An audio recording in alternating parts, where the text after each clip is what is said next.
If a little green is good, more is even better. Now, back to Green is Good with John Shigarian and Mike Brady. Welcome back to Green is Good, and we're so excited today and honored to have Rebecca Harrell Tickell on from, I think she's in Mississippi on her cell phone. She's not only an author, she's not only a producer of films, she's not only an ecopreneur, but she truly is the Queen of Green. Welcome today to Green is Good, Rebecca. Thank you so much for having me. Hey, Rebecca, you have a wonderful book that came out this April called Hot, Rich, and Green. And for our listeners who have their iPad, laptop, anything that they've got with an internet connection open right now, you could go on, and Mike's in front of it right now, actually, hotrichandgreen.com. It's a great website. You can buy the book from there. Tell us a little bit about how you came up with this concept, why you came up with this concept, and what's the real purpose, and what were you trying to get across in this great book? Hot, Rich, and Green is designed to be a tool that any woman can use to empower herself to make a difference for the planet and make money while doing it. So I went out and I interviewed over 100 women who are all out there doing that very thing. They're making money, they're making a difference for the planet, and they're very passionate about what they do. So really, it's a how-to guide for how you can take what you're currently doing or not doing and turn it into something that you love that actually helps the environment. And the reason that I wrote the book was because my husband and I made a movie called Fuel, which is a documentary film about the environment. It won the Sundance Film Festival. It was shortlisted for an Academy Award. And in our adventures around the world promoting the film, we would find that women would constantly come up to me afterwards and ask me, how could they do what I'm doing? How could they have what I have? They could see that I was so lit up by what we're doing and how passionate I am about it. They wanted to be able to do the same thing in their lives. I really didn't have an answer for them. So I took it upon myself to go out there and find out how they could do that by interviewing all these women from every field of the environment, whether they're scientists, chemists, or activists, or whether they run nonprofit organizations or sell green products like makeup or, some type of sustainable makeup wrap. All spectrums of green business. And I found out from them their tips, their secrets, and how it is that they're making money doing something that they're so proud of. So, I mean, that's what Mike and I have this show for. It's to show the problems that are out there, intelligently think about what's going on, and then come up with solutions. So your book is an inspirational, solution-based book, and I know there's a 10-step formula for women out there. Do you want to give a little bit of a teaser on those 10 steps to our listeners who are thinking now about this great book, but give a little bit about what's in there, these 10 steps? Sure. I mean, I think the very first step, and one of the most important steps, is to just discover your passion. Find that thing and reignite that thing inside of you that you're really passionate about, that lights you up. So often we give up on our dreams because we don't think that it's possible. So part of finding your passion is allowing yourself to dream and to dream big. If money wasn't a constraint, if you had, let's say, won the lottery and you had all the money in the world that you wanted, what would you do with your life? What would be that thing that you would wake up in the morning and skip to work to do? So finding that passion really is the first step to really having the job of your dreams. And once you're doing that, you stop making work your vocation and it becomes your vacation. And I think we're much more effective when we're doing something that we're passionate about. And when we're doing something we're passionate about, it makes us hot. It doesn't matter how physically attractive we are. If we're doing something that we love, it's irresistible to people. That's true. So that's one step. Another step, and actually this is the last step, and I also think it's one of the most important steps, is to transform your relationship with money. Okay. Even in today's society, with all of the equal laws that women have, and even though we're so progressive, we still make 30% less than men, and it doesn't make any sense. So one of the ways that we can change that, and it's our responsibility as women to do that because nobody's going to do it for us, is to really shift the way that we're speaking and thinking about money. To not come from the place of scarcity, but to truly come from a place of abundance and possibility. And we really dive into that in Hot, Rich, and Green. That is so exciting. And a couple other great things, in terms of your 10-step approach. One of the things I loved was get a mentor or coach. Talk about the importance of that a little bit, Rebecca. Sure. I think a lot of people, and I've certainly been guilty of this in the past, like to think that we have all of the answers, we can do it all ourselves, and we make it very difficult sometimes to be contributed to, and I certainly do that too. My husband sometimes wants to kill me. But the truth of the matter is that in order for us to truly be successful at what it is that we're doing, we have to allow others to contribute insights, and having a mentor or coach is a key to being successful at what we're passionate about. So, I'd say get 2 or 3 mentors or coaches. That's what I've done, and I can't tell you how invaluable those mentors and coaches have been to me. They've shown me things that I wasn't willing to see on my own. And another thing about a mentor or coach, if you don't want to strangle them, they're not doing their job. Their job is to tell you what you don't want to hear. Now, you can take it or leave it once they've said it, but at least you're allowing yourself to be open to hearing outside perspectives and catch things that you maybe necessarily wouldn't catch. That's a great point. One last point. I had dinner the other night with a very well-known manager in Hollywood who's also an attorney. And I said, you went to law school after you were already successful, after you were already married with 2 children. She eventually had 5 children. And I said, and your husband was a lawyer who was doing very well financially. Why did you go to law school, and what did you get out of it? And she said to me, well, I said, sum it up. And she said, because it made me fearless. and talk a little bit about the issue of fear and women overcoming fear and being fearless, because obviously I can, in the breadth of work that you've done, which is massive for one person, from the Fuel film. And by the way, for our listeners out there, the Fuel film not only won the Sundance Film Festival and got all sorts of amazing accolades, but whoever's interested still in it, please go to www.thefuelfilm.com. Great movie. So what? And then you started the Veggie Van organization, which we're going to talk about, and you're making a movie now on the BP oil spill, and you've written this amazing book, Hot, Rich, and Green. Wait a second. You obviously have overcome your fear of failure. How did you do that? Because so many of our listeners need to hear this, whether they're male, female, young, or old. How did you do that, Rebecca? It's funny. I think failure, or fear of failure rather, is something that holds us back from being able to really go after what it is that we want. Richard Branson once told us, I don't trust a man who hasn't lost everything at least twice. Failure is a part of everyday life. In order to be able to be successful, you have to be willing to fail, because it's going to happen. And especially women, we get really emotional about stuff because we really come from the heart. So we take it personally when we fail, and it makes us not want to do it again. So if we can sort of set the emotion aside and look at it practically and logically, it allows us to take lessons from our failure, to learn from our failure, to have our failures teach us the lessons that we need to know so that we can be successful in the end. I fail at least once a day when it comes to something, and I fail sometimes when it comes to really big stuff. But I don't let it stop me, because the truth of it is, if I didn't keep doing what I'm doing, I would never be successful. And failure is just a part of it. Failure is a part of success. That's and that right. leads me to another one of the steps in the book, which is hit the ground running and don't look back. Women especially like to second guess themselves. We'll start something, but then we think, oh no, I shouldn't do it, or maybe I'll fail, or maybe I'm not good enough, or all of these thoughts start to come in and cloud that passion and that fearlessness. And so long as we can keep the goal in sight and we can focus on what it is that we want, we just have to keep going towards that, even when things don't seem to be going the way that we think that they should. That's so amazing. And that's really a big part of it. Failure in my mind is a blessing. It shows us the things that we need to see so that we can get to the next level. You were truly dubbed the Queen of Green through your background as a film producer, musician, and a youth coordinator. Tell our listeners a little bit what inspired you and your husband to make the Fuel film and what's come out of that. Tell us a little bit about that process, because that's a very important moment in your life and also in the Green Revolution's evolution. Definitely. I wasn't always just kind of aware of the environment.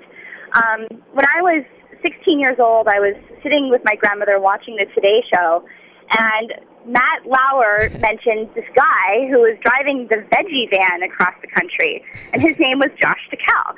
And he had driven the Veggie Van all the back and forth across the country using used cooking oil that he had turned into biodiesel. I just thought that was so cool, and that really ignited, for the first time in me, this passion for being able to make a difference for people and for the environment.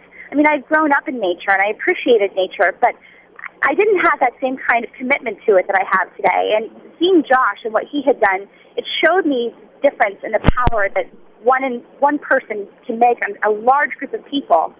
So he really inspired me when I was 16. And when I had the opportunity to meet him many years later, I was really impressed, and it was love at first sight. And in my partnership with him has led me to where I am today. And he's really empowered me to go out there and be a leader and to be a voice for people. And I love talking to young people. I mean, young people really get this better than anyone. They really see that it's their future at stake. They see the mistakes that we're making, and they want to be able to grow old and have kids and have a planet to live on. So, when you talk to kids, they don't want to hear any of the BS. They just want to get right down to what can be done, what can we do. They don't want to dwell in the horror of all of the things that we've done to the environment. They really want to focus on the solutions, which is part of why I love talking to them. So, my husband and I, we drive a car that's powered by algae gasoline that gets 150 miles per gallon. And we have a big green energy bus that's a learning laboratory that has 17 solar panels on it, and it shows people how they can use an array of different types of environmental solutions to get off of oil and to really have clean energy. And as much as it lights them up to see these solutions, it really lights me up. It's something that I'm really passionate about and that my husband is passionate about. So, and kids are tough. It's harder sometimes to get up in front of kids than it is to get up in front of adults because, they really have this radar for when they're not being told the full truth. So it keeps me honest. Well, these are two important issues. I want to talk a little bit about, so you're the co-founder and the co-chair now of the Veggie Van organization. Give a little bit of what that organization does. You talked a little bit about how you met your co-founder there and what's going on. But what is the normal mission statement of the Veggie Van organization? Our mission is clean air, clean water, clean food for all people through clean energy. We see a future where we can take our waste streams and convert those into energy streams. And one of the ways that we've been really promoting that is with algae. Algae is what created all of the oil that we use in the first place. Hundreds of millions of years ago, the Earth was covered in algae. It sucked up all the CO2 in the atmosphere. It created all the oxygen that we breathe today.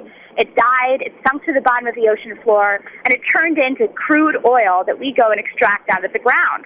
We can take that same process and mimic nature and do the same thing in about 7 days and create enough energy for America to fuel all of our cars and airplanes. And just 9% of the Sonoran Desert, amazingly. And you can feed it wastewater. So we can actually take our sewage, feed it sewage and sunlight and CO2, which we certainly have enough of, and it will automatically convert that into oil, into crude oil that we can then turn into gasoline, diesel fuel, and jet fuel. So that's one of the ways that we've been, with our nonprofit organization, promoting green energy. Wow. And so what was your first thought after you made with your husband Fuel and it won the best film award at Sundance? What was like the first things that went through your mind? What was like you won the award? Besides, you honestly, got. I mean, as much as one would think that we went out and we celebrated and we had, a glass of champagne or something, the truth was is we were so exhausted. It took us everything in our power to get to that point. We went to sleep, and the feeling was, wow, we've got a lot of work to do. What's next? Right. We had already envisioned that moment. We had already been living that moment in the experience of creating the movie, and it was a lot of work, but it's so rewarding each day because we're always working towards something, but we get to experience that in the process of actually making it, not just sort of waiting till it happens. And so when we won Sundance, when Fuel won Sundance, for us it was something that we had hoped with all of our hearts would happen and worked so hard to make happen. And really the next big thing in our mind was, well, what are we going to do now? What's the next? So that was really. What's the next mountain to climb? Yeah, what's the next mountain to climb, huh? Yeah, exactly. And now we're climbing it, and it's great. It's an adventure. Well, let's, and by the way, for our listeners who just tuned in or something, we've got on the line Rebecca Harrell Tickell, who has written the great book, Hot, Rich, and Green. You could go to the website and buy the book right now, hotrichandgreen.com. Rebecca is now on location with her husband doing their next masterpiece. Tell us a little bit about where you are and what you're doing right now.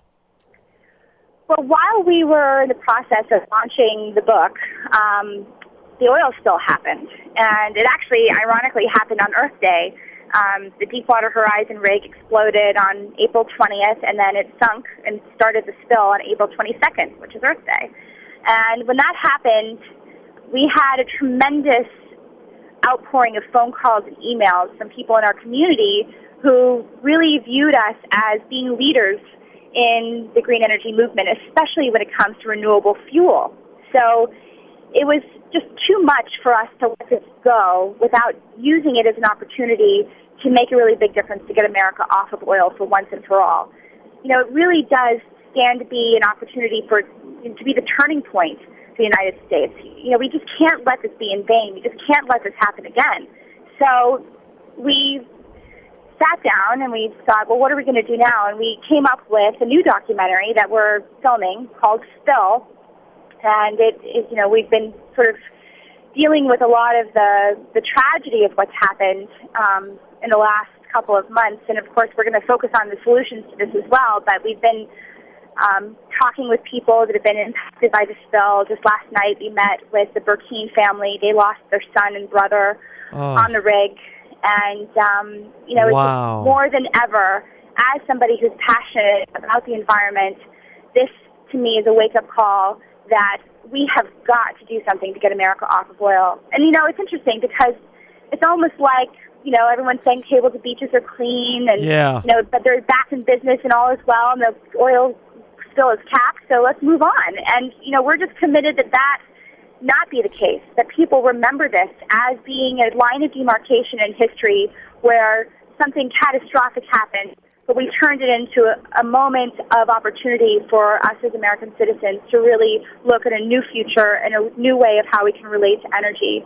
I mean, back when the Santa Barbara oil spill happened in 1979, when Nixon was president, he wasn't really known or regarded as the most environmentally friendly president. But because of that, and because so many people demanded that something change, that something shift, right, he formed the EPA, and they formed the Clean Air Act and the Clean Water Act. And those are two of the most important environmental pieces of legislation in history. And it was because of that catastrophe. So, and the Santa Barbara oil spill was nothing compared to this. You're so right. So we've got to really figure out how we're going to take this and turn this into something that really makes a big difference for where we're going, where we've been headed in terms of our energy policy.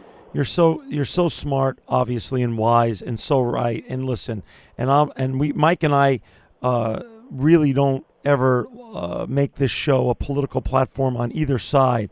But the truth be known, if we're spending $1 billion a day fighting wars now in foreign lands, imagine, when you read Friedman and you read all these very, very bright people and listen to you, if we spent $1 billion a day on rebuilding our economy, and especially our green economy to be wind-based, solar-based, and so many other technologies out there that are so untapped, imagine where we'd be in 20 years as a country. The green economy is going to be the very thing that turns America around. I mean, it really will be our independence.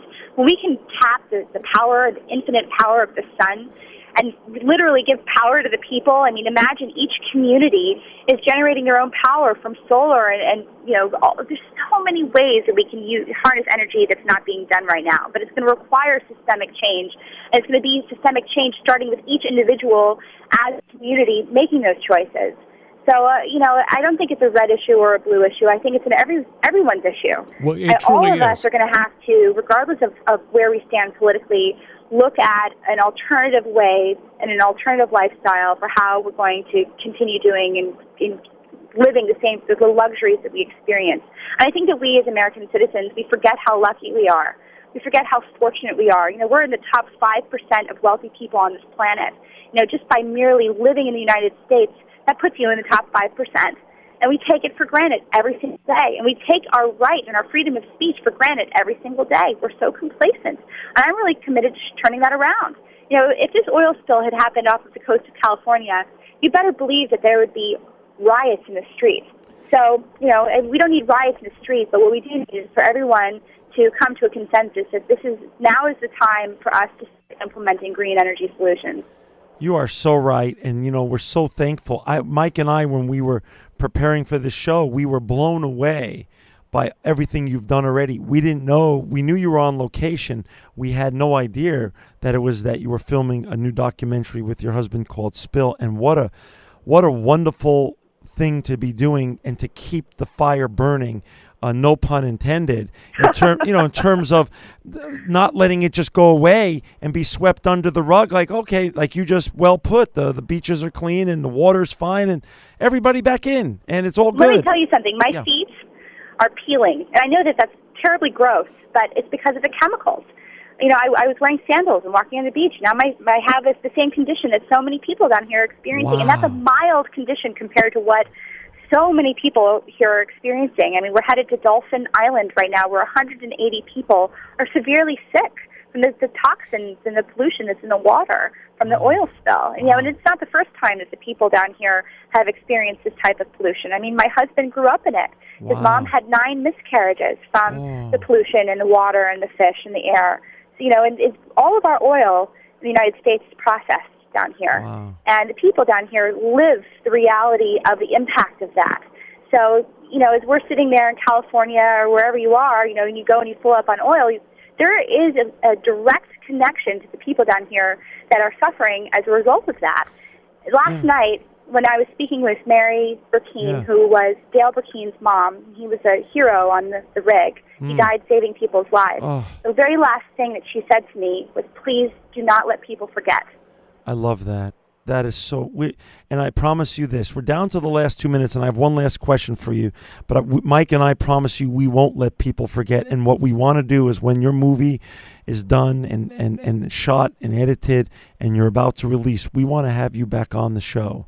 I would just love that. Yeah. And, you guys should talk to my husband, too. We will. He's been such an inspiration to me, and he's such a powerful leader and voice around green energy. I mean, he's been doing this for decades. So what we'll do is we'll make a whole show for you, a whole hour show for you and your husband when your movie Spill comes out, and we'll do a whole show with you.